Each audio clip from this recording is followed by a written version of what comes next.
اور ایک اور آیت جو میں نے آپ کو سنائی سورہ زمر کی آیت نمبر 53، بعض لوگوں پر کچھ مایوسی طاری ہو جاتی ہے، ہم اتنے عرصے سے گناہ کرتے چلے آ رہے ہیں، کیسے معافی ہو، کیسے ممکن ہے، کیسے چھٹکارا ملے گا؟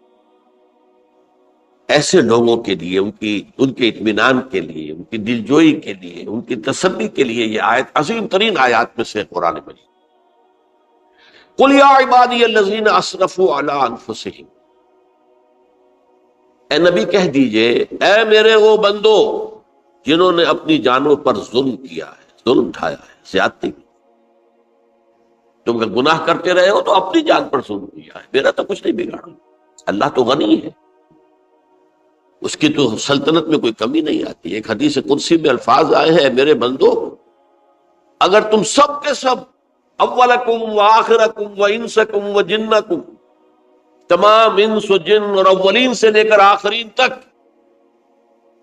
کسی بدترین انسان جیسے فاسق و فاجر ہو جائیں، سب ابلیس بن جائیں، تب بھی میری سلطنت میں کوئی کمی نہیں۔ اور اگر تم سب کے سب اولین و آخرین اور انس اور جن سب مل کر جو متقی ترین انسان ہو سکتا ہے ویسے بن جاؤ، ابو بکر صدیق بن جاؤ، تب بھی میری سلطنت میں کوئی اضافہ نہیں۔ تو اللہ تعالیٰ کا تو کچھ بگڑتا نہیں ہے، انسان گناہ کرتا ہے تو اپنا نقصان۔ قل یا عبادی الذین اسرفوا علی انفسہم، کہہ دیجئے اے نبی اے میرے وہ بندو جنہوں نے اپنی جانوں پر ظلم کیا ہے، ستم کیا ہے، ظلم ڈھایا ہے، لا تقنطوا من رحمت اللہ۔ میں آج بعض حدیثیں اس موضوع پر آپ کو سناؤں گا، عجیب چشم کشا حدیثیں ہیں۔ میں نے چونکہ اس موضوع پر گفتگو کرنی تھی تو میں نے کچھ اس مرتبہ احادیث کا تفحص کیا، تو واقعہ یہ ہے کہ بعض احادیث پڑھ کر خود میری جو ہے میرے علم میں اضافہ ہوا، ادھر میری توجہ آج تک نہیں گئی تھی۔ لا تقنطوا من رحمت اللہ، اللہ کی رحمت سے مایوس مت ہو۔ ان اللہ یغفر الذنوب جميعا، اللہ تعالیٰ تمام کے تمام گناہ معاف کرتا ہے۔ اللہ تعالیٰ کی قدرت ہے، اللہ کا اختیار ہے، اللہ کا فیصلہ ہے، لہذا مایوس نہ ہو، اصلاح کرو۔ احادیث تو میں بعد میں آپ کو سناؤں گا، اس سے پہلے اس کا فلسفہ سمجھ لیجئے اصل میں کیا ہے۔ دیکھیے، ایک ہے طبیعی اعمال، فزیکل، ان کا ہم دنیا میں اصول یہ دیکھتے ہیں کہ اس کے نتائج لازم اور ان سے چھٹکارا نہیں مل سکتا۔ آپ نے سنکھیا کھایا ہے تو مریں گے، چائے کھانے کے بعد آپ نے خودکشی کا ارادہ کیا، سنکھیا کھا لیا، اب چاہے آپ پر ندامت ہو، پشیمانی ہو، پریشانی ہو، توبہ کریں، آپ کو بچنے کا کوئی سوال نہیں، مرنا ہی مرنا۔ اتنا یہ کہ اللہ تعالیٰ جو ہے اپنی معجزانہ کسی قدرت سے اس عمل کا جو طبعی نتیجہ ہے اس کو نکلنے سے روک۔ آگ کی فطرت ہے کہ وہ جلاتی ہے، اللہ کے حکم کے تحت حضرت ابراہیم کو اس نے نہیں جلایا، یا نار کونی بردن وسلام علی ابراہیم۔ لیکن یہ ہمیشہ نہیں ہوتا، یہ تو ایک دفعہ ہو گیا بس۔ اللہ جب چاہے اب بھی کر سکتا ہے، لیکن یہ روز روز نہیں ہوتا۔ روز روز جو بھی فزیکل لاز ہیں وہ چلتے ہیں، اگر وہ نہ چلے تو کوئی سائنس پاسبل ہی نہ ہو، کوئی ٹیکنالوجی ممکن ہی نہ ہو۔ یہ تو ان فزیکل کیمیکل لاز جو ہے ان کا دوام ہے، جس کی وجہ سے یہ ساری سائنس اور ٹیکنالوجی اب کہاں سے کہاں پہنچ رہی ہے کہ عروج آدم خاکی سے انجم سہمے جاتے ہیں کہ یہ ٹوٹا ہوا تارا کہیں وہی کامل نہ بن جائے۔ تو یہ توبہ جو ہے فزیکل اعمال میں مفید نہیں ہے، چاہے آپ پر یہ احساس میں کیا کر بیٹھا، کیا میں نے کیا، کیوں میں نے کھا لیا، یہ سب کیا، تو توبہ اثر کر۔ جو اخلاقی اعمال ہے ان کا قانون یہ نہیں ہے۔ اخلاقی اعمال کے نتائج ختم ہو جاتے ہیں توبہ کے ساتھ۔ یہ ایک بہت بڑا قانون، بہت بڑا قانون۔ ایسا نہیں ہے کہ کسی گناہ سے انسان کی فطرت میں کوئی ایسی مستقل کجی واقع ہو جائے کہ جس کی اصلاح کی کوئی صورت ہی نہ ہو، یہ نہیں ہے۔ بڑے سے بڑے توبہ کرو، خلوص دل سے کرو، جو اس کے اصول ہیں، جو اس کے قواعد ہیں، جو اس کے ضوابط ہیں، جو اس کی شرائط ہیں، ان کو پورا کرو۔ تو بڑے سے بڑے اعمال، برے سے برے اعمال، میں حدیثیں آج آپ کو سناؤں گا، حیران، کیونکہ عام طور پر یہی ہوتا ہے کہ مواعظ میں چونکہ لوگوں کو اصلاح کی ترغیب دلانی ہوتی ہے، تو وہ جو انذار کا پہلو ہے اسے زیادہ نمایاں کیا جائے۔ اللہ کی طرف سے شدید ذو انتقام، اللہ انتقام دینے والا، اللہ سزا دینے والا ہے۔ لیکن یہ دوسرا پہلو جو ہے وہ بھی اپنی جگہ پر بہت اہمیت کا ہے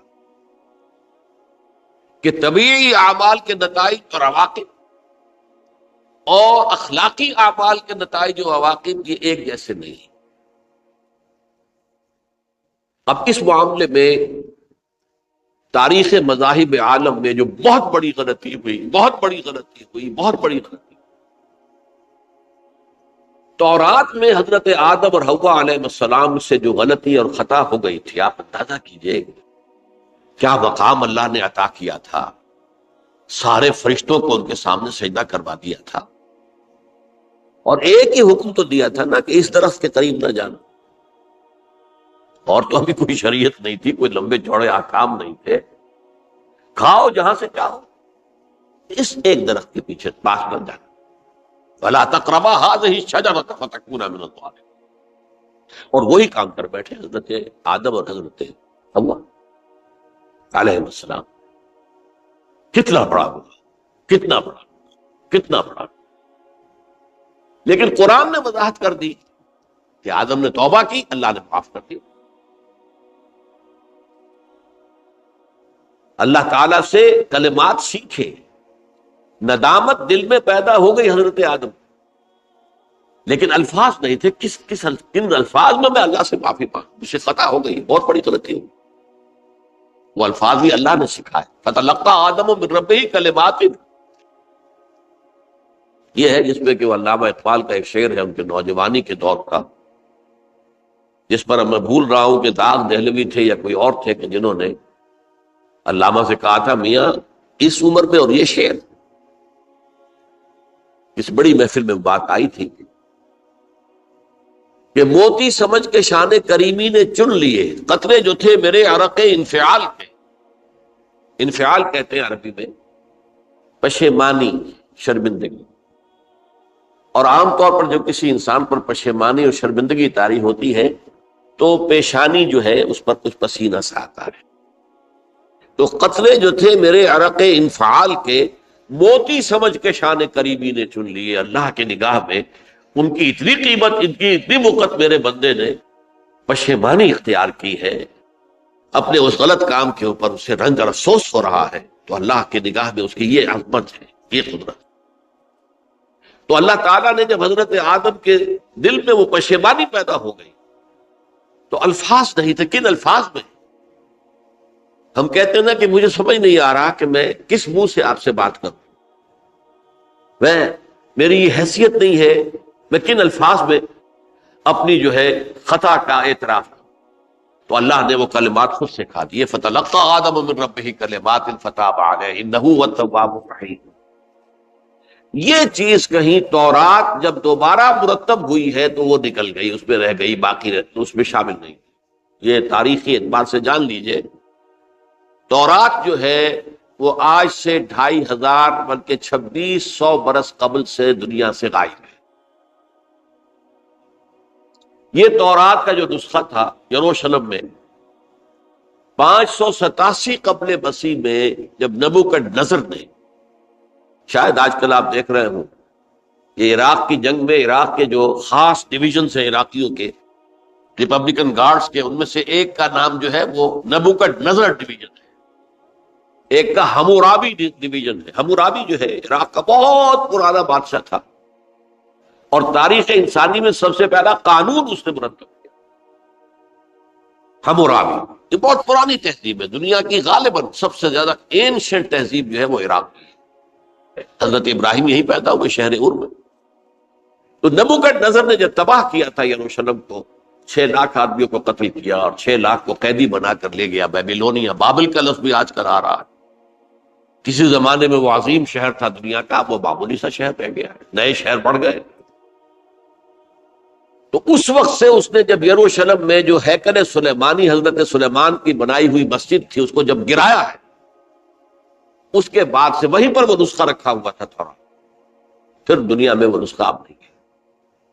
یہودیوں کا کہنا ہے کہ موجود ہے مسجد اقصی کے نیچے، وہ جب اس نے گرایا تھا تو جو نیچے تہخانے تھے وہ نہیں گرے تھے، وہ محفوظ رہتے، اوپر ملبہ آ گیا، اور وہیں پر وہ تورات اور وہ تابوت سکینہ جس میں حضرت موسیٰ کا عصا بھی رکھا ہوا ہے اور بہت سے وہ من اور سلوہ کے بھی کچھ نمونے رکھے ہوئے ہیں، وہ تابوت سکینہ اس کا قرآن مجید میں سورہ بقرہ میں ذکر ہے، وہ بھی موجود ہے۔ اور جو ربائی وہاں اس وقت تھے ان کے علماء، ان کی لاشیں بھی وہاں پڑی ہوئی ہیں، وہ جب ہم کھدائی کریں گے تو دنیا میں سامنے آ جائے۔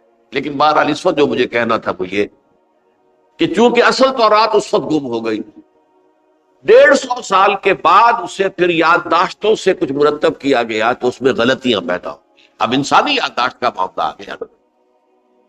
انہی میں سے ایک بڑی غلطی یہ ہوئی، اومیشن یہ ہوئی کہ حضرت آدم نے جو توبہ کی اور اللہ نے قبول فرما لیا، اس کا ذکر اس میں نہیں۔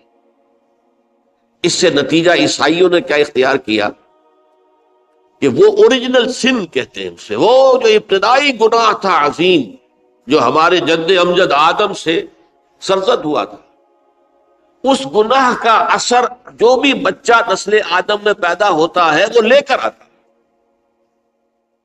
یہ زمین و آسمان کا فرق ہے۔ اسلام کے نزدیک ہر بچہ جو پیدا ہوتا ہے وہ معصوم ہے، بلکہ مسلم ہے۔ کل مولود یولد علی الفطرہ، جو بھی بچہ پیدا ہوتا ہے وہ فطرت اسلام پر پیدا ہوتا ہے۔ فَأَبَوَاهُ يُهَوِّدَانِهِ أَوْ يُمَجِّسَانِهِ أَوْ يُنَصِّرَانِهِ، یہ تو والدین ہیں اس کے جو اسے مجوسی یا عیسائی یا یہودی بنا لیتے ہیں، ورنہ وہ تو مسلمان ہوتا ہے، فطرت کی کلین سلیٹ لے کر آتا ہے۔ عیسائیت کہتی ہے ہر انسان جو پیدا ہوتا ہے بنیادی طور پر گناہگار ہے، اپنے جد امجد کے گناہ کا بوجھ لے کر آ رہا ہے۔ اب اس کا علاج انہوں نے پھر کیا تجویز کیا، یہ ہے کہ ایک غلطی پر دوسری غلطی اور دوسری پر تیسری غلطی، خشت اول چون حد معمار کج، تاثریہ بھی ربط دیوار کج۔ اب اللہ نے جب دیکھا اب تو ہر بندہ جو ہے آدم کی اولاد کا بنیادی طور پر پیدائشی طور پر گناہ گار ہے، تو اب کیا کیا جائے؟ تو اللہ نے اپنا اکلوتا بیٹا، صلبی بیٹا مسیح یسوع اسے زمین پر بھیجا۔ یہ الفاظ میرے ہیں کہ اسے قربانی کا بکرا بنا کر اور ان سب کی طرف سے قبول کر لیا، گناہ گاروں کی طرف سے، کہ ان کے گناہ کا کفارہ ہو جائے گا جو عیسیٰ کو مانتے ہیں۔ یہ عقیدہ ہے عیسائیت۔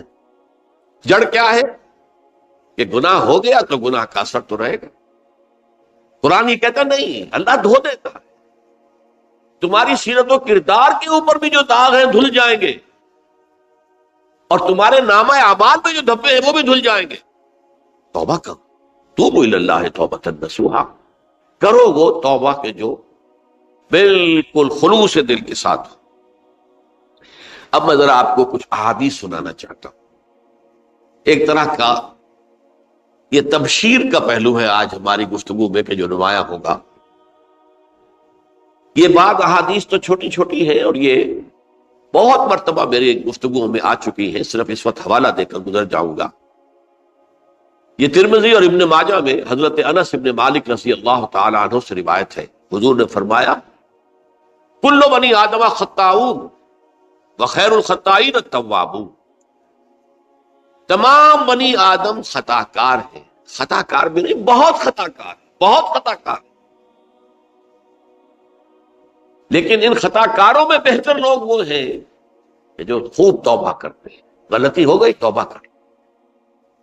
اور ایک اور حدیث میں آپ کو بتاؤں گا کہ یہ نہیں ہے کہ پھر کبھی وہ غلطی نہ ہو، اس وقت آپ یہ لگا لیں اپنے اوپر یہ کام میں نے نہیں کرنا، اور ایک دفعہ وہ کام چھوڑ دیں تو توبہ ہو گئی۔ پھر اگر کچھ عرصے کے بعد پھر کہیں آپ جذبات کی رو میں بہہ گئے، پھر کہیں کوئی برے اثرات جو ہے وہ پڑے، پھر غلطی، کوئی بات نہیں، پھر ہو گیا، پھر توبہ کرو۔ تواب اسی لیے کہا بار بار بار بار بار بار توبہ کرو۔ تو کل بنی آدم خطاؤون وخیر الخطائین التواب۔ دوسری حدیث یہ بھی ابن ماجہ اور بہقی میں ہے، حضرت عبداللہ ابن مسعود رضی اللہ تعالی عنہ، التائب من الذنب کمن لا ذنب لہ، گناہ سے توبہ کرنے والا ایسے ہے جیسے اس نے کبھی گناہ کیا ہی نہیں، دھل جاتی ہے، تختی دھل گئی، بچے نے تختی لکھی تھی اس کو دھو دیا، ختم ہو گیا۔ ایک حدیث تو پڑھ کر میں بھی چونکا، یہ اصل میں اسلوب ہے بیان کا، بتانے کے لیے کہ تمہارے دلوں کے اندر مایوسی کا غلبہ نہ ہو جائے۔ مایوس اصل میں جو ہے مایوسی یہ ابلیسیت ہے، نوٹ کر لیجئے اس کو، مایوسی ابلیسیت کی کا عکس ہے۔ مبلس کہتے کسے؟ جو مایوس ہو گیا۔ ابلیس سب سے بڑھ کر مایوس جو ہے وہ ابلیس ہے، اسے معلوم میرا چھٹکارا تو نہیں ہے، لہذا میں جتنوں کو اپنے ساتھ لے کر جہنم میں جھونک دوں یہی میری کمائی ہے، میں نے تو بچنا نہیں۔ تو ابلیس کہتی ہے اس کو جو انتہائی مایوس، مبلس، جو رحمت خدا بندی سے مایوس ہو چکا۔ اب اس کو دور کرنے کے لیے حدیث سنیے، اور یہ حدیث مسلم شریف کی ہے، صحیحین کے حضرت ابو ہریرہ سے حضور فرماتے ہیں والذی نفسی بیدہ، قسم ہے اس ذات کی جس کے ہاتھ میں میری جان ہے، لو لم تذنبوا، اگر تم لوگ گناہ نہ کرتے، لذهب اللہ بکم، تو اللہ تعالیٰ تمہیں لے جاتا کہیں اور، ولجاء بقوم یذنبون، اور پھر کسی ایسی مخلوق کو پیدا کرتا ہے جو گناہ کرتے، فیستغفروا اللہ، اور پھر وہ اللہ سے استغفار کرتے اور توبہ کرتے، فیغفر لہم، اور اللہ تعالیٰ انہیں معاف کرتے۔ تو میں نے عرض کیا کہ یہ بعض چیزیں ہوتی ہیں کہ جن کا واقع سے کوئی تعلق نہیں ہوتا، لیکن ایک زور بیان کے لیے، ایک بات کو ایمفیسائز کرنے کے لیے، جیسے قرآن مجید میں آتا ہے، اے نبی کہہ دو ان کان للرحمن ولد فانا اول العابدین، اگر اللہ کا کوئی بیٹا ہو تو میں سب سے پہلے میں اس کو پوجوں گا۔ جب میں اللہ کو پوجتا ہوں تو اللہ کا اگر کوئی بیٹا ہوتا تو کیا میں اسے نہ پوچھتا؟ لیکن نہیں ہے۔ اب یہ نہیں ہے، نفی کے لیے زور دیا کہ اگر اللہ کا کوئی بیٹا ہوتا، لو کان للرحمن ولد فانا اول العابدین۔ اسی طرح یہ ہے کہ اگر انسان گناہ نہ کرتے اور گناہ کے بعد توبہ کر کے اللہ تعالیٰ کی شان غفاری کا ظہور نہ ہوتا، یہ بھی ایک عجیب فلسفے کی بات ہے، اللہ نے یہ کائنات کیوں پیدا کی؟ قرآن مجید میں اس کو براہ راست ایڈریس نہیں کیا گیا اس مسئلے کو، میرے علم کی حد تک، ہو سکتا ہے کہیں بہت خفی انداز میں ہو اور ابھی تک میری نگاہ سے بھی جو ہے وہ چھپا رہ گیا، ہو سکتا قرآن مجید کے غامض نکات ایسے ہو سکتے۔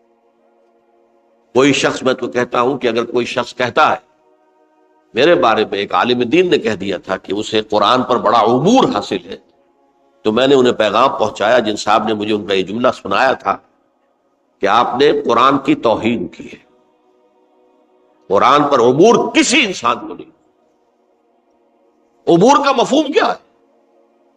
دریا کے دو کنارے ہیں، آپ اس کنارے سے اس کنارے چلے گئے تو آپ نے عبور کیا دریا۔ قرآن کے کنارے ہے ہی نہیں، لا پیدا کنار۔ لہذا یہ کہہ دینا کسی کے بارے میں کہ قرآن مجید، اب انہوں نے تو ایک طرح سے میری تعریف کی تھی، میرے ایک ساتھی سے جملہ کہا تھا، ان کے وہ عزیز تھے، تو گویا کہ وہ جو میری تنظیم میں تھے ان کو خوش کرنے کے لیے کہہ دیا ہو یا جو بھی ہو، ان کے دلی جذبات ہو سکتا ہے کہ میں نے کہا انہیں یہ میرا پیغام پہنچا دیجئے، آپ نے قرآن کی توہین کی۔ قرآن پر عبور کسے ہو سکتا؟ نہ معلوم کتنے مقامات ہیں کہ جہاں امام راضی بھی کھڑے ہوئے ایسے نظر آتے ہیں دہشت زدہ، اعلم من ھذا المقام مقام غامض مہیب عمیق، ہوشیار کے رہ مردب تیغست قدم رہا، ہوشیار ہو جاؤ، یہ بڑا خطرناک مقام ہے، بہت مشکل مقام ہے، اس کے تہ تک پہنچنا کسی کے لیے ممکن نہیں ہے۔ سورہ حدید کی آیت هو الاول والآخر والظاہر والباطن پر یہ الفاظ ہیں جو امام راضی نے لکھے۔ تو اس لیے میں آپ سے عرض کر رہا ہوں کہ یہ کہنے کا انداز ہے، والذی نفسی بیدہ لو لم تذنبوا، اس ہستی کی قسم جس کے ہاتھ میں میری جان ہے، اگر تم گناہ نہ کرتے، تو میں عرض کر رہا تھا تو اللہ کی شان غفاری کیسے ظاہر ہوتی؟ اللہ نے کائنات کیوں پیدا کی؟ کنت کنز مخفیا فاحببت ان اعرف فخلقت الخلق۔ محدثین کرام اگرچہ اس حدیث کی سند کو پختہ نہیں مانتے ہیں، لیکن اکثر مفسرین نے اس کو تسلیم کیا ہے۔ علامہ آلوسی نے تسلیم کیا کہ میں ایک چھپے ہوئے خزانے کے مانند تھا۔ اب خزانہ کہیں پڑا ہے، اس کا کیا حاصل کیا ہے؟ وہ تو کہیں کھلے، کسی کے پاس جائے، کوئی اسے فائدہ اٹھائے، تب تو فائدہ ہوا نا۔ تو کن تو کنزن مخفیًا، میرے اندر طاقت تھی، قوت تھی، خلاقی تھی، میری شان ساری میرے اندر ہی اندر تھی نا۔ کن تو کنزن مخفیًا فاحببت ان اعرف، تو میں نے یہ چاہا کہ مجھے پہچانا جائے۔ فخلقت الخلق، تو میں نے خلق کی تخلیق کی۔ اب مجھے پہچانو اس کائنات کے ذریعے سے، یہ میری تخلیق ہے، آؤ دیکھو۔ ایک مصور اپنی تصویروں کی نمائش لگا، دیکھو میرے شاہکار، آؤ دیکھو، یہ میرے فن کے کمال کے نمونے، آؤ دیکھو۔ تو یہ ہے سب، دیکھو زمین آسمان، ان فی خلق السماوات والارض واختلاف اللیل والنہار والفلک التی تجری فی البحر بما ینفع الناس وما انزل اللہ من السماء من ماء فاحیا بہ الارض من بعد موتہا۔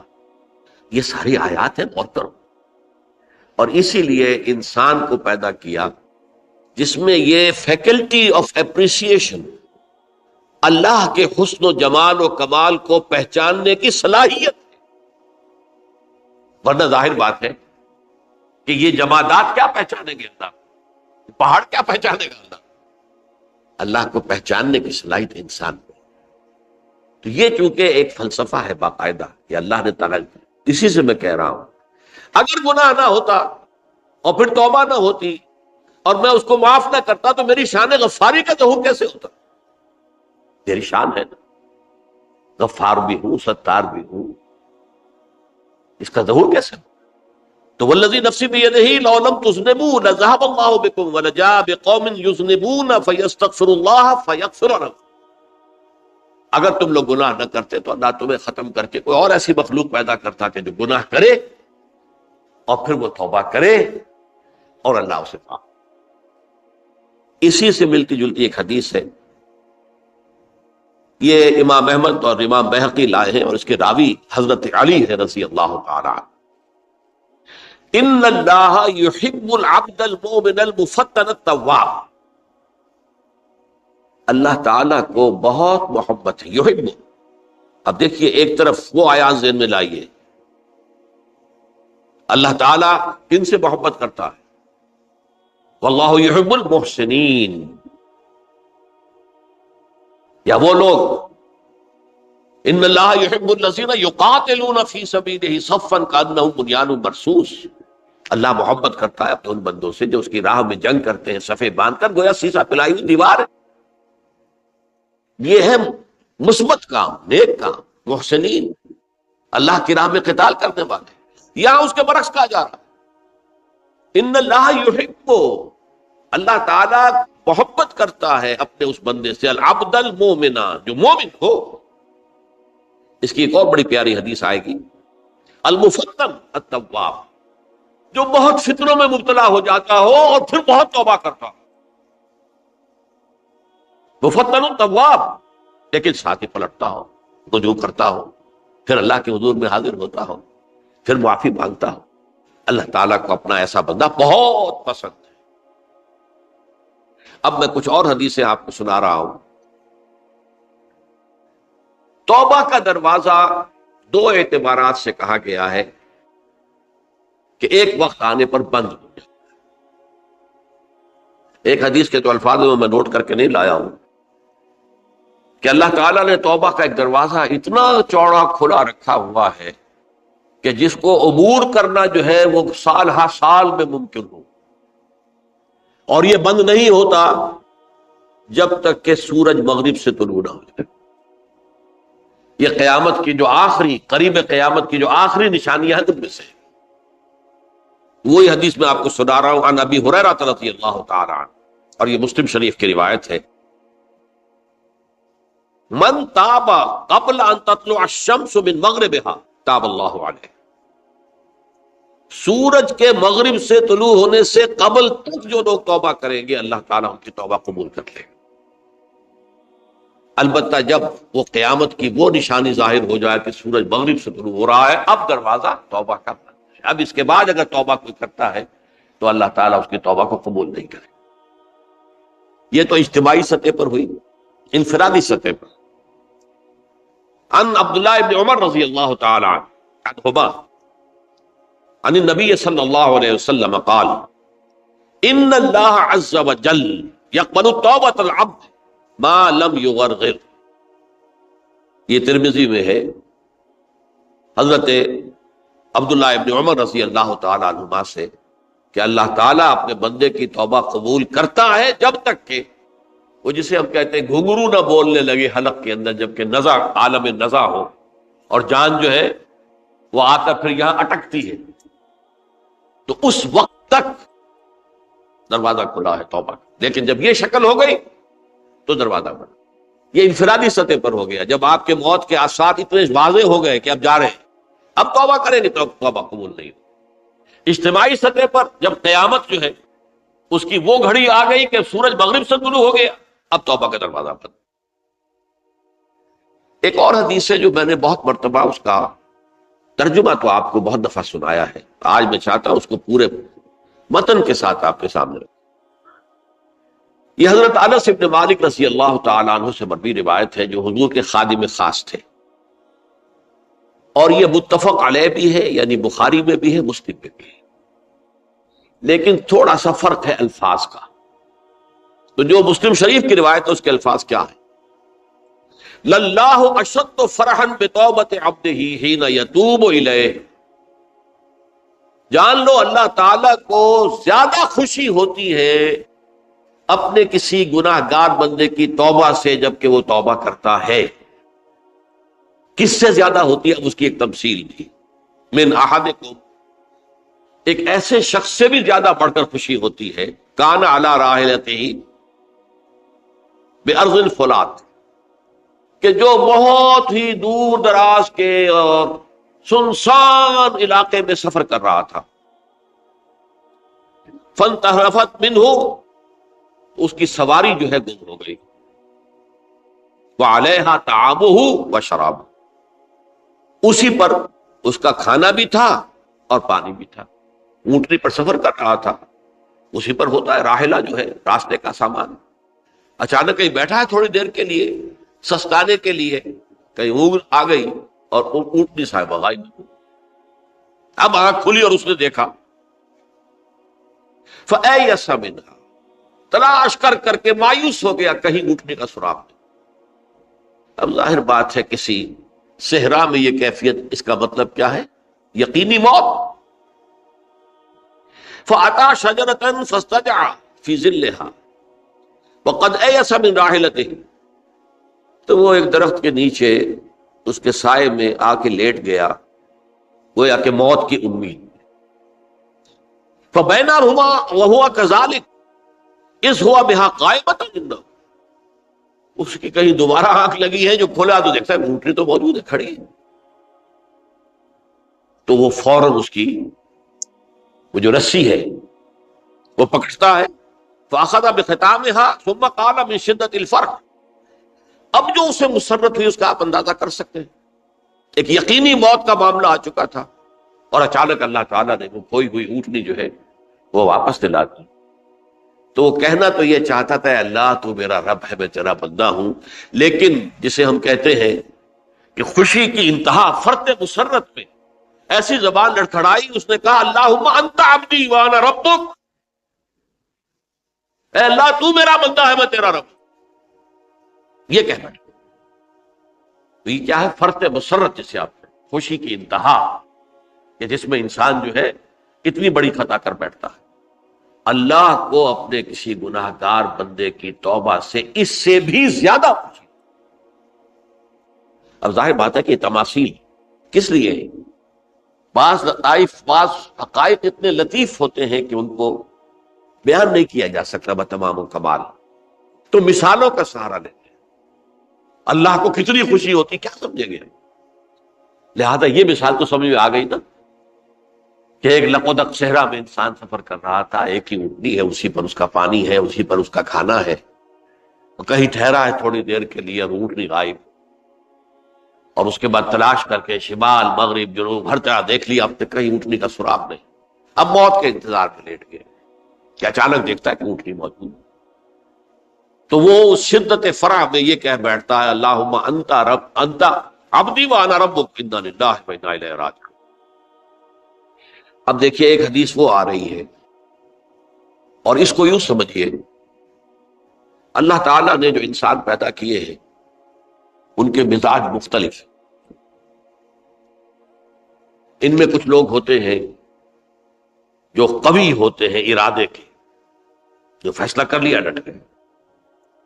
کچھ لوگوں میں وہ قوت ارادی اتنی مضبوط نہیں ہوتی، وہ ادھر ادھر سوچتے رہتے ہیں۔ کچھ لوگ جسمانی طور پر بہت توانا ہوتے ہیں، کچھ لوگ جسمانی طور پر پیدائشی طور پر کمزور ہوتے ہیں۔ تو اگر کوئی قوت ارادی کمزور رکھنے والا شخص ہے، وہ بھی تو اللہ کی تخلیق ہے، اللہ کا بندہ ہے، خطاؤں کا ظہور ہو جاتا، توبہ کرتا ہے، پھر کچھ عرصے کے بعد پھر خطا کا ظہور ہو جاتا، پھر توبہ کرتا، تو ہم تو یہ سمجھیں گے کہ ایک حد کے بعد پھر اس کی توبہ قبول نہیں ہوتی چاہیے۔ لیکن حدیث سنیے، وعن ابی ہریرہ رضی اللہ تعالی عنہ قال قال رسول اللہ صلی اللہ علیہ وسلم ان عبدا اذنب ذنبا، یقیناً ایک بندہ جو ہے وہ ایک گناہ کرتا ہے، فقال، پھر وہ کہتا ہے رب، اے میرے پروردگار، اذنبت فاغفر لی، مجھ سے گناہ ہو گیا ہے، مجھے معاف کر۔ فقال ربہ، تو پروردگار یہ کہتا ہے اعلم عبدی ان لہ ربا یغفر الذنب ویاخذ بہ، میرا یہ بندہ یہ جانتا ہے کہ اس کا ایک رب ہے جو گناہ معاف بھی کر سکتا ہے اور سزا دے بھی سکتا ہے۔ کیا معنی ہوگا؟ گناہ اس نے کیا ہے لیکن جانتا ہے اللہ کہ وہ معاف بھی فرما سکتا ہے، تبھی تو وہ اللہ سے معافی کی درخواست کر رہا ہے۔ اس کے اس جاننے کی بنیاد پر، اس کے اس علم کی بنیاد پر، اس کے اس ایمان کی بنیاد پر فرمایا غفرت لعبدی، میں نے اپنے بندے کو معاف کر دیا۔ ثم مکث ما شاء اللہ، پھر وقت گزرا جتنا کہ اللہ نے چاہا، ثم اذنب ذنبا، پھر اس سے گناہ ہو گیا، فقال رب اذنبت ذنبا فاغفر، پھر کہتا ہے پروردگار مجھ سے گناہ ہو گیا، پھر مجھے معاف فرما دے۔ فقال ربہ، اللہ فرماتا ہے عالم عبدی ان لہ ربا یغفر الذنب ویاخذ بہ، میرا بندہ ہے نا جو جانتا ہے کہ اس کا ایک رب ہے، ایمان باللہ اس کے اندر ہے، تبھی تو پکار رہا ہے، اور یہ بھی جانتا ہے کہ وہ گناہ معاف بھی کر سکتا ہے اور چاہے تو پکڑ بھی سکتا ہے، سزا بھی دے سکتا ہے۔ تو فرمایا، اللہ تعالیٰ فرماتے ہیں میں نے فرمایا کہ میں نے معاف کر دیا۔ ثم مکث ما شاء اللہ، پھر ایک عرصہ گزرا اس کے بعد، ثم اذنب ذنبا، پھر اس نے گناہ کیا، قال رب اذنبت ذنبا آخر، اس نے کہا پروردگار میں نے تو پھر ایک اور گناہ کر دیا، فاغفر لی، مجھے بخش دے۔ فقال اعلم عبدی ان لہ ربا یغفر الذنب ویاخذ بہ، میرا بندہ جانتا ہے نا کہ اس کا ایک رب ہے جسے وہ پکار رہا ہے، اور وہ جانتا ہے کہ اسے اختیار حاصل ہے کہ چاہے تو بخش دے اور چاہے تو پکڑ دے۔ اس کے اس علم، اس ایمان کی بنیاد پر میں نے اسے معاف کر دیا۔ ایک اور حدیث، میں نے چونکہ اس گفتگو کے لیے ان احادیث کا تفحص کیا ہے، یہ تو بہت ہیں حدیثیں، میں نے ان میں سے کچھ چنی ہے۔ ہمارے بعض واعظ ناصح وہ بھی کسی شخص کو روکتے رہے، برائیوں سے روکتے رہے، نہیں رکتا، تو کہیں غصے میں آ کے اللہ تجھے کبھی معاف نہیں کرے۔ یہ کتنا بڑا جرم ہے، اس کا اندازہ کیجئے اس حدیث سے۔ تو میرے بندے کو میری رحمت سے مایوس کر رہے، کتنا بڑا جرم ہے، اس کا اندازہ کیجئے۔ یہ مسلم شریف کی روایت ہے عن جندب، حضرت جندب رضی اللہ تعالی عنہ سے، ان رسول اللہ صلی اللہ علیہ وسلم حدث، کہ اللہ کے رسول صلی اللہ علیہ وسلم نے ایک واقعہ بیان کیا، ان رجلا قال، کہ ایک شخص نے یہ کہا، واللہ لا یغفر اللہ لفلان، کہ خدا کی قسم اللہ تعالیٰ فلاں شخص کو کبھی معاف نہیں کرے، وَأَنَّ اللَّهَ تَعَالَى قَالَ، اس پر اللہ تعالیٰ نے یہ فرمایا، مَنْ ذَا الَّذِي يَتَعَالَّىٰ عَلَيَّ، یہ کون ہے جو میرے اوپر حکومت کرنے والا آ گیا، جو میری طرف سے حکم لگا رہا کہ میں کبھی معاف نہیں کروں گا۔ مَنْ ذَا الَّذِي، کون ہے وہ شخص، الَّذِي يَتَعَالَّىٰ عَلَيَّ اَنِّي لَا أَغْفِرُ لِفُلَانٍ، کہ میں فلاں شخص کو کبھی معاف نہیں کروں گا، قد غفرت لفلان، اس کو تو میں نے معاف کر دیا، وَأَحْبَطْتُ عَمَلَهُ، اس شخص کے تمام اعمال میں نے ضائع کر دیے کہ تم نے میرے بندے کو مایوس کیا۔ یہ ہے جرم کی انتہا۔ تو توبہ کی دعوت دیتے رہو، توبہ کے لیے لوگوں کو آمادہ کرتے رہو، توبہ جو ہے اس کے لیے ترغیب دیتے رہو، اللہ تعالیٰ معاف فرمانے والا۔ اب آخری حدیث سنا رہا ہوں، یہ تو بہت ہی عجیب حدیث ہے اور متفق علیہ، یہ بخاری اور مسلم دونوں نے۔ حضرت ابو سعید الخدری رضی اللہ تعالی عنہ جو ہے اس کے راوی، حضور نے فرمایا، کانا فی من کانا قبلکم رجل قتل 99 نفسا، تم سے پہلے جو امت تھی بنی اسرائیل، ان کا ذکر ہے، اس میں ایک آدمی ایسا تھا جس نے 99 قتل کیے تھے۔ اب آپ اندازہ کیجئے کتنا بڑا گناہ کبیرہ ہے قتل۔ قرآن مجید میں آتا ہے فَكَأَنَّمَا قَتَلَ النَّاسَ جَمِيعًا، اگر ایک انسان کو بھی ناحق قتل کر دیا گیا تو یہ ایسی ہے گویا کہ اس نے پوری نوع انسانی کو قتل کر دیا، اس نے 99 قتل کی۔ فَهَلْ لَهُ مِن تَوْبَةٍ، پھر اس کے بعد یہ ہوا کہ اس کے اندر توبہ کا جذبہ پیدا ہوا۔ فَسَأَلَ عَنْ أَعْلَمِ أَهْلِ الْأَرْضِ، تو اس نے پھر سوال کیا، لوگوں سے پوچھا کہ زمین میں رہنے والوں میں کون سب سے بڑا عالم ہے۔ فَدُلَّ عَلَىٰ رَاهِبٍ، تو اسے بتایا گیا فلاں راہب فلاں جگہ پر ہے، وہ بہت نیک ہے، بڑا عالم ہے۔ فَأَتَاهُ، وہ اس کے پاس آیا، فَقَالَ أَنَّهُ قَتَلَ 99 نَفْسًا فَهَلْ لَهُ مِن تَوْبَةٍ، انہوں نے کہا دیکھیے راہب صاحب، میں نے 99 انسان قتل کیے، اب مجھے یہ بتائیے کہ میرے لیے توبہ کا کوئی امکان ہے؟ فقال اللہ، اس نے کہا نہیں۔ فقتلہ، اس نے اس کو بھی قتل کر دیا۔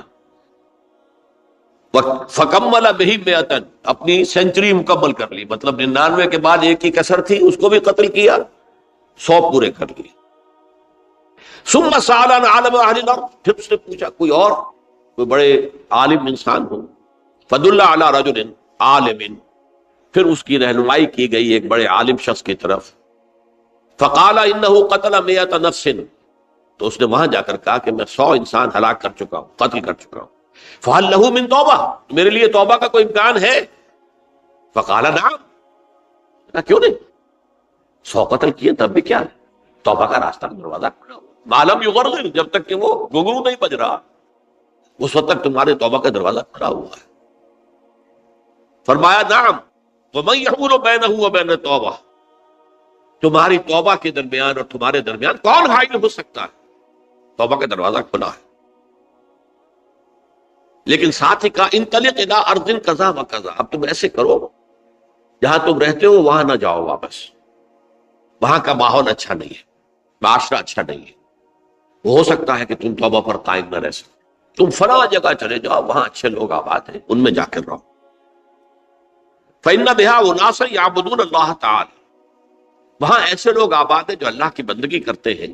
فاعبد اللہ معهم، تو تم ان کے ساتھ مل کر اللہ کی بندگی اور پرستش کرو۔ ولا ترجع الى ارضک، اپنی زمین کی طرف اپنے وطن میں واپس مت جاؤ۔ فإنها ارض سوء، وہ بری جگہ ہے۔ فانطلقا، تو وہ چل پڑا، ہجرت کر رہا ہے، اس جگہ جا رہا ہے جہاں کا راہب نے بتایا تھا۔ حتی اذا نصف الطریق، جب آدھا راستہ اس نے پورا کر لیا، اتاہ الموت، موت آ،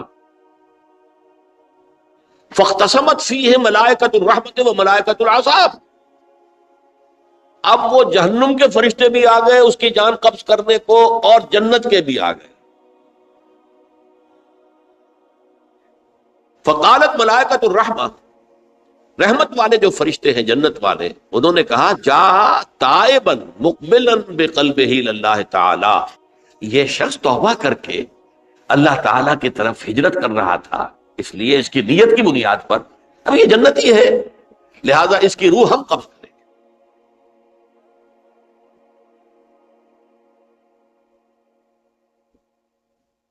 وقالت الملائکۃ العذاب، اور وہ جو عذاب والے فرشتے ہیں وہ کہیں گے انہ لم یعمل خیرا قط، اس نے توبہ کے بعد کوئی نیک عمل تو کیا ہی نہیں، تو کس بنیاد پر اس کو تم جنت میں لے جاؤ، اس کو تو دوزخ میں جانا چاہیے. فاتاہ ملک فی صورت آدمی، تو ان کے پاس اللہ نے ایک اور فرشتے کو بھیج دیا آدمی انسانی شکل کے اندر. فجعلوا بینہم، تو ان فرشتوں نے کہا بھائی ہمارا فیصلہ کرا دو، اس کی روح ہم لینا چاہتے ہیں یا ہم لینا چاہتے ہیں. انہیں حکم بنا دیا. فقال قیسوا ما بین الارضین فإلی ایتہما کان اقرب، کہ تم فاصلہ ناپ لو جہاں سے وہ چلا ہے اور جہاں جا رہا تھا، اور یہاں اس کی موت ہو رہی ہے، تو کون سا فاصلہ زیادہ ہے. جب ناپا گیا، بلکہ ایک حدیث میں آتا ہے کہ اس پر اللہ نے زمین کو جو ہے حکم دے دیا، ایک طرف والی زمین تو سکڑ جا، دوسری والی جو ہے تو پھیل جا، تاکہ وہ جو جدھر جو جا رہا تھا وہ زیادہ قریب ہو جائے بنسبت اس کے کہ جہاں سے چلا تھا. تو اس فیصلے پر پھر جو فرشتے تھے جو کہ رحمت کے فرشتے تھے وہ اس بندے کو لے گئے جنت سے. یہ ہے توبہ کی عظمت اور اس کی تاثیر. اب آئیے اجتماعی توبہ کا طریقہ کار جو میں نے بہرحال بیان کیا ہے. پہلے افراد توبہ کریں اور صحیح توبہ کریں. صحیح توبہ کیا ہے؟ ہماری زندگیوں میں کوئی حرام شے ہے فوراً نکال باہر، ہماری معاشرت میں اور اس معاشرے میں رہتے ہوئے جو قانون ہے جس کے ہم پابند ہیں. ہم کسی زانی کو رجم نہیں کر سکتے، ناممکن ہے، یہ تو قانون ہی بنے گا تب ہوگا. ہم کسی چور کا ہاتھ نہیں کاٹ سکتے، تو قانون بنے گا تو ہوگا. تو ہم جن چیزوں پر عمل نہیں کر سکتے قانوناً، ان کے علاوہ باقی پوری شریعت جس پر عمل کیا جا سکتا اس پر عمل پیرا. سود میں بند نہیں کر سکتا، بینکوں کو میں آگ نہیں لگا سکتا، اور بینکوں کو آگ لگا دیں گے تب بھی سود تو ختم نہیں ہوگا. لیکن یہ تو کر سکتا ہوں نا کہ براہ راست سود میں ملوث نہ ہوں، سود پر قرضہ لے کر اپنا کاروبار نہ چمکاؤں نہ بڑھاؤں، سود پر قرضہ لے کر اپنے مکان نہ اونچا کروں، یہ تو کر سکتا ہوں. تو کم سے کم جو ڈائریکٹ کسی نے قانون نہیں بنایا کہ لازم ہے آپ پر کہ آپ سودی قرضہ لیں اور اپنی بلڈنگ عالی شان بنا دیں، کسی نے نہیں کی. یہ اگر کر رہے تو آپ مجرم ہیں. آپ کے معاشرے میں کوئی قانون نہیں بنا کہ پردہ ختم، برقع حرام. مصر یہ ترکی میں تو کر دیا گیا برقع حرام. وہاں تو سر کو اوپر جو ہے ڈھانپنا جو ہے، سکارف لینا بھی ممنوع ہے. یہاں تو نہیں ہے. پھر یہاں جنہوں نے چھوڑا ہے مجرم خود ہے. یہاں تو اللہ کا شکر ہے کوئی ایسا مصطفیٰ کمال پیدا آج تک نہیں ہوا ہے کہ جس نے ان چیزوں کا حکم دیا. ہاں ترغیب ہے ذرائع ابلاغ کے ذریعے سے، فحاشی ہے، اریانی ہے، لیکن چوز آپ خود کرتے ہیں، فیصلے کا اختیار آپ کا. تو جن چیزوں کے اندر بھی گناہ سے بچنے کا امکان ہے اس کو عملاً ترک کیا جائے. اور نمبر 2، عزم مصمم کر لیا جائے کہ اللہ اب بقیہ زندگی جتنی بھی ہے اس میں اپنی توانائیاں، اپنی قوتیں، اپنی صلاحیتیں صرف کروں گا تیرے دین کی تبلیغ اور تیرے دین کے قائم کرنے کی جدوجہد. عزم مصمم. یہ لوگ اگر 14 کروڑ میں 14 لاکھ بھی ہو جائیں، بہرحال 2-4 کی توبہ کرنے سے ملک کی قسمت نہیں بدلتی.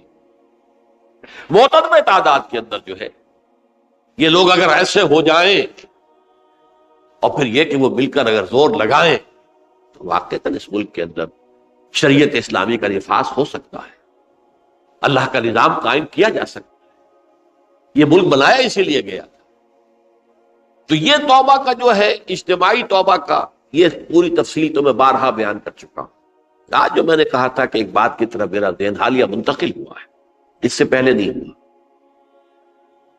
یہ توبہ کرنے والے لوگ جب تک 14 لاکھ نہیں ہیں، 1400 ہی ہوں، لیکن یہ اگر دعا کریں گے اللہ تعالیٰ کے خلوص کے ساتھ تو ان کی دعا قبول ہوگی. دعا بہت بڑی شے. الدعاء مخ العبادہ. ٹھیک ہے، بڑا لمبا راستہ لگتا ہے یہ کہ 14 لاکھ انسان توبہ کرے یا 2 لاکھ یا 3 لاکھ انسان توبہ کرے، صحیح معنی میں توبہ کرے، اور پھر وہ جمع ہو، ایک طاقت بنے، تن من دھن لگانے کے لیے، جانے دینے کے لیے تیار ہو جائے. تو لگتا ہے یہ کہ کافی لمبا ہے کہ دراز و دور دیدم رہو رسم پارسائی. یہ تو بڑا لمبا راستہ ہے. اسی سے لوگ کہتے ہیں کہ پھر کیا حل ہوا؟ تو حل جو ہے تو کوئی عملی حل تو نہیں ہوا. اس میں میرا ذہن منتقل ہوا ہے دعا. اجیب دعوت الداعی اذا دعان امن یجیب المضطر اذا دعاہ. بھلا وہ کون ہے جو کسی مضطر کسے کہتے ہیں؟ ایک شخص نہایت پریشان حال ہو گیا ہو، نہایت پریشان حال، اور میں اللہ کو پکارے، پروردگار تو میری دستگیری فرما. اللہ کسی اور طرف مجھے کوئی توقع نہیں رہی، کوئی نہیں رہا جس سے مجھے کوئی امید. یہ مضطر اضطرار کی حالت میں آ کر جب بالکل بے چین ہو کر اللہ کو پکارتا ہے تو اللہ اس کی دعا قبول کرتا ہے. اور دعا کی حد یہاں تک بھی آتے ہیں الفاظ کہ لا یرد البلاء قضاء الا بالدعاء. تقدیر الہی کو بھی اس لیے 2 حصوں میں تقسیم کیا گیا. تقدیر مبرم، ایک تو اللہ کا وہ فیصلہ ہے جو ٹل نہیں سکتا کسی صورت میں. ایک تقدیر معلق ہوتی ہے تو صحیح اللہ کا فیصلہ، لیکن اس میں تبدیلی ہو سکتی ہے. یہ جو تقدیر معلق ہوتی ہے اس میں دعا انتہائی مؤثر شے ہے. لا يرد البلاء الا لا يرد القضاء الا بالدعاء. قضا جو ہے وہ نہیں بدل سکتی سوائے دعا. اس دعا کی تو کم سے کم ہم منادی کریں، لیکن پہلے شرط وہی ہے، ورنہ وہ دعا نہیں ہے، ورنہ وہ توبہ نہیں ہے. توبہ صحیح ہو، حرام سے اپنے وجود کو، اپنے گھر کو پاک کریں، اس کے بغیر کچھ نہیں. اس کے بغیر تو جیسے کہ کہا گیا سورہ مائدہ میں قل یا اہل الکتاب لستم علی شیء حتی تقیموا التوراۃ والانجیل.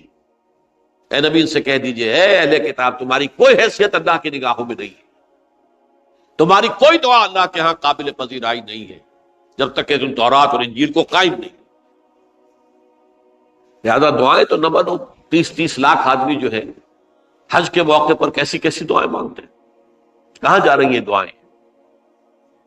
کہاں ہیں ان کی قبولیت کے آثار؟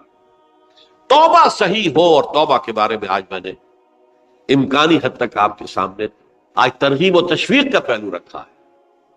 مایوسی اس کو کہا بھی جاتا ہے، مایوسی کفر ہے. اور میں نے آپ سے کہا آج کہ لا تقنطوا من رحمت اللہ ان اللہ یغفر الذنوب جميعا.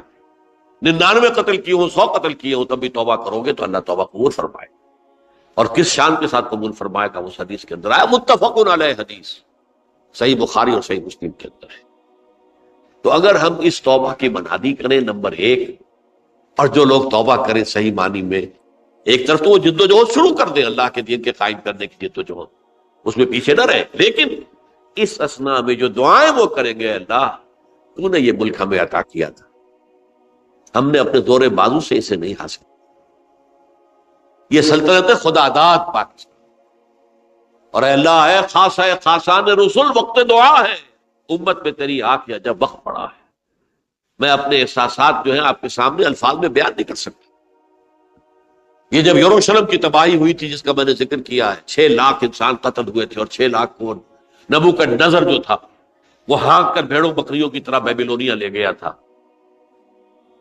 اس سے پہلے کتنے ہی نبی اہل کتاب کے وہ کہتے رہے تھے کہ ہوش کرو، توبہ کر لو، بلکہ ایک جگہ کے الفاظ یہ ہیں درخت کی جڑ پر کلہاڑا رکھا جا چکا ہے، اب بھی ہوش میں آ جاؤ، ہوش میں نہیں کھا۔ دنیا پرستی، جو بھی ان کے نفس پرستی جو بھی ان کے اوپر مسلط ہو چکی تھی، اس نے انہیں توبہ نہیں کی، تباہی اور بربادی ہو گئی۔ آج ہماری نگاہوں کے سامنے عراق کے ساتھ کیا ہو، بغیر اس کے کہ کوئی جرم ہو، بغیر اس کے ہم تو بڑے بڑے جرم کر چکے ہیں ان کی نگاہ میں۔ نان پرولیفریشن ٹریٹی جو ہے اس کے خلاف ہمارا عمل جا رہا ہے، پوری دنیا کے اندر ان کا کہ ہم اس کو ایٹمی صلاحیت کو نہیں پھیلنے دیں گے۔ وہ ایک خاص وقت میں افغانستان میں انہیں ہماری ضرورت تھی، اپنے اصل دشمن یو ایس ایس آر، اپنے مقابل کی طاقت کو ختم کرنے کے لیے، اس وقت انہوں نے اپنا منہ جو ہے پھیر لیا تھا، نہیں دیکھا تھا، اور ہمارے ہاں اللہ کی یہ رحمت آ گئی کہ ایٹمک صلاحیت بھی حاصل ہوئی۔ اور پوری دنیا میں شاہ عبداللہ نے کہا تھا، پرنس عبداللہ نے، کہ یہ آپ کا نہیں ہے، یہ جو نواز شریف صاحب سے جب اس کا ہم نے دھماکہ کیا، یہ بم آپ کا نہیں ہے، یہ پوری امت مسلمہ کا بم ہے۔ کیسے یہ برداشت کر سکتے ہیں یہودی اور یہودیوں کے اعلی کار عیسائی، خاص طور پر Protestants, west white Anglo Saxon Protestants? تو سمجھ لیجئے کہ پاکستان کی جڑوں پر بھی تیشہ رکھا جا چکا۔ یہ میرے احساسات کی اس سے کم میں تعبیر ہو نہیں سکتی، لیکن اب بھی امکان ہے، اب بھی امکان، اب بھی امکان۔ توبہ کرو، توبہ کراؤ، مل جل کر طاقت بنو، کوشش کرو کہ یہاں اسلام کا نظام آ جائے، اور اس اسنا میں بھی دعا کرو اللہ تعالیٰ سے کہ اللہ ہمیں مہلت عطا فرما دے، ہمیں کچھ اور مہلت عطا فرما دے، اے اللہ ہمیں کچھ اور مہلت عطا فرما دے۔ بارک اللہ لی ولکم فی القرآن العظیم ونفعنی وإیاکم بالآیات والذکر الحکیم۔